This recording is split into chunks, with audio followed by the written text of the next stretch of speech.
High everyone, welcome to my channel Salma cooking and tips. আশা করছি আপনারা সকলে ভালো আছেন, আমিও ভালো আছি। আজকে আপনাদের কাছে ইনস্ট্যান্ট মিক্স আশীর্বাদের গোলাপ জামুন নিয়ে চলে এসেছি।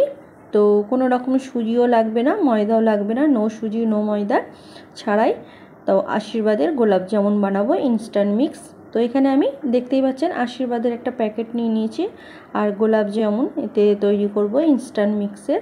আর কিভাবে গোলাপ জামুনটা তৈরি করতে হয় এর মধ্যে সব কিছু লেখা আছে, তবে আমি যেভাবে বানাবো সেটা আপনাদের সাথে শেয়ার করব। চলুন তাহলে। তো এখানে গোলাপ জামুনটা বানানোর জন্য এখানে আমি 1 কাপ মিল্ক নিয়েছি বা দুধ নিয়েছি, একটা বোল নিয়ে নিয়েছি, তার মধ্যে মিক্স করব। প্রথমে আশীর্বাদ গোলাপ জামুন মিক্সটা প্যাকেট প্রথমে খুলে নিচ্ছি, খুলে নিয়ে বোলের মধ্যে মিক্সটা আমি প্রথমে ঢেলে নেব। তো এর মধ্যে এই ইনস্ট্যান্ট মিক্সের মধ্যে সব কিছু দেওয়া আছে, এখানে আমাকে আর আলাদা করে কিছু দিতে হবে না, খালি জাস্ট মিল্ক দিয়ে এটা মাখিয়ে নেব। তো বারে বারে দেবো, একবারে দেবো না, দিলে তাহলে আর জায়গায় জায়গায় কী হবে, গেটলি হয়ে যাবে, তাহলে মাখানোটাও ভালো হবে না। প্রথমে অল্প করে দিয়ে একটু মাখিয়ে নেব, তারপর এখানে আবার মিল্কটা দেবো। তো নো সুজি নো ময়দা, তো কোনো রকম সুজিও দিচ্ছি না এতে, আর কোনো রকম ময়দাও লাগছে না। তো আশীর্বাদের গোলাপ জামুন ইনস্ট্যান্ট মিক্স আমি এটা এখানে বানাচ্ছি। তো এখানে মিক্সটা দেখুন ভালোভাবে মাখানো হয়ে গেছে। তো একটা আমি ডো তৈরি করে নিয়েছি গোলাপ জামুন বানানোর জন্য। তো এখানে দেখতেই পাচ্ছেন ডোটা তৈরি হয়ে গেছে। আর এখানে আমার যে 1 কাপ দুধ নিয়েছিলাম এখানে হাফ কাপ দুধ লেগেছে, হাফ কাপ দুধ এখানে মাখানো হয়ে গেছে।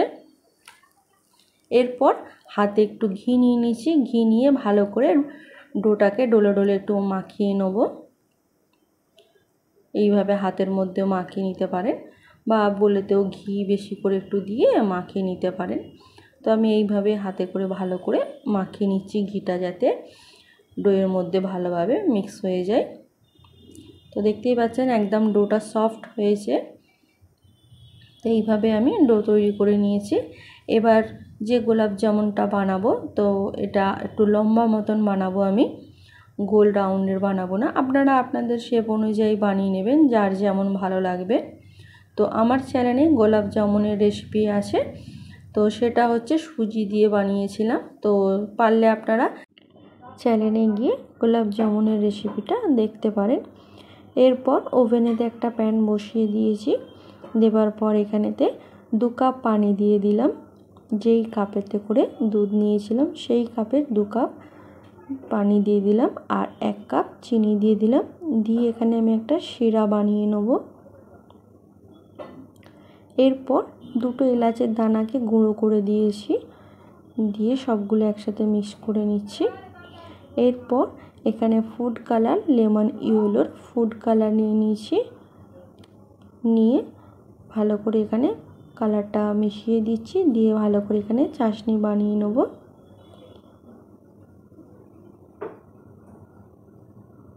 তো এইভাবে যখন চাশনিটা বানানো হয়ে গেছে তখন এখানে চাশনিটাকে ঢাকা দিয়ে একটা সাইডে রেখে দেবো আমি।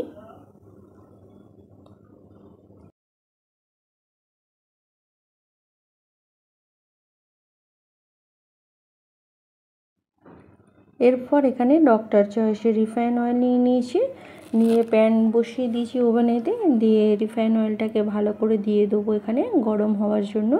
আর এখানে রিফাইন অয়েলটা প্রায় 200 গ্রামের মতন দিয়েছি। তো এখানে রিফাইন অয়েলটা যখন গরম হয়ে গেল তখন এর মধ্যে আমি গোলাপ জামুনের পিসগুলো ভাজতে দিয়ে দিচ্ছি। তো এইখানে তেলের মধ্যে ভালো করে গোলাপ জামুনের পিসগুলোকে ভেজে নিতে হবে। আজকে আমার চ্যানেলে যারা নতুন এসেছেন ভিডিও দেখছেন, ভিডিওটি ভালো লেগে থাকলে আমার চ্যানেলটি সাবস্ক্রাইব করে আমার পাশে থাকবেন আর নোটিফিকেশানটা অন রাখবেন। আমি যখনই কোনো ভিডিও আপলোড করি না কেন আপনাদের কাছে নোটিফিকেশান পৌঁছে যাবে। ছোট্ট একটা লাইক করবেন, বন্ধুদের মধ্যে পারলে শেয়ার করবেন, আর পারলে ভিডিওটা দেখার চেষ্টা করবেন পুরোটা, এবং কমেন্ট করতে ভুলবেন না। তো দেখতে পাচ্ছেন ভালো করে এখানে উলটপালট করে আমি গোলাপ জামুনগুলো ভেজে নিচ্ছি। তো এখানে আমার গোলাপ জামুনগুলো ভাজা হয়ে গেছে।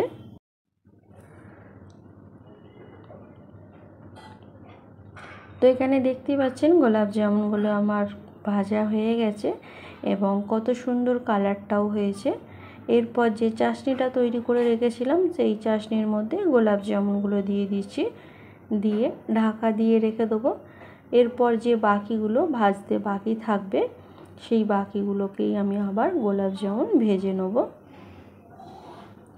তো আপনারাও একবার পারলে বাড়িতে অতি অবশ্যই বানাতে পারেন।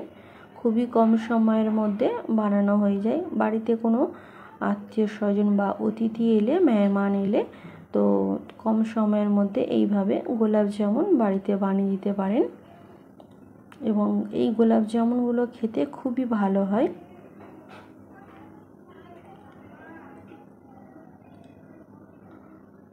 তো দেখতেই পাচ্ছেন এগুলো আমি উলটপালট করে ভেজে নিচ্ছি যাতে গোলাপ জামুনের চারিপাশটা ভাজা হয়, কোনো দিকে না কাঁচা রয়ে যায় বা সাদা সাদা রয়ে যায়। সেই জন্য চারিদিকে উলটপালট করে ঘুরিয়ে ফিরিয়ে এখানে আমি গোলাপ জামুনগুলো ভেজে নিয়েছি। এরপর ভাজা হয়ে যাওয়ার পর এখানে দেখতেই পাচ্ছেন সেই তেলের মধ্যে, সেই ছাঁচনির মধ্যে আমি আবার গোলাপ জামুনগুলো দিয়ে দিচ্ছি। তো একটু কাছ থেকে দেখিয়ে দিচ্ছি, আগে যে গোলাপ জামুনগুলো দিয়েছিলাম সেইগুলো কত সুন্দর এবং কত বড় বড় ফুলে উঠেছে রসেতে ভরে। তো এটা কিছু হাতে সময় রেখে দেবো। তো হাতে কিছু যখন সময় রেখে রাখার পর এখানে আপনাদের কাছে একটা প্লেটে সার্ভ করে নিচ্ছি গোলাপ জামুনগুলো। তো আমি কিভাবে আশীর্বাদ গোলাপ জামুন বানিয়ে নিলাম, ইনস্ট্যান্ট মিক্স গোলাপ জামুন, তো আজকে সেটা আপনাদের সাথে শেয়ার করলাম। তো আপনারাও এইভাবে একবার অতি অবশ্যই বাড়িতে ইনস্ট্যান্ট গোলাপ জামুন বানাতে পারেন।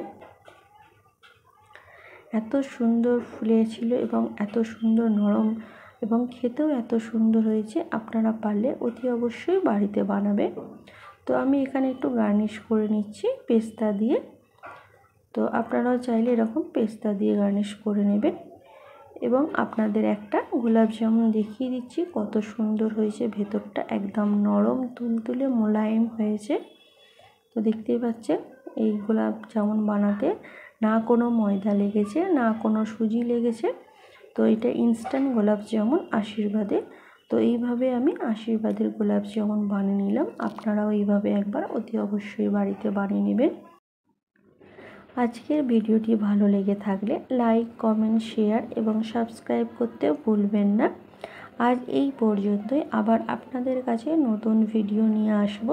সেটা রেসিপির ভিডিও হতে পারে, আর টিপস ভিডিও হতে পারে, ব্লগ ভিডিও হতে পারে।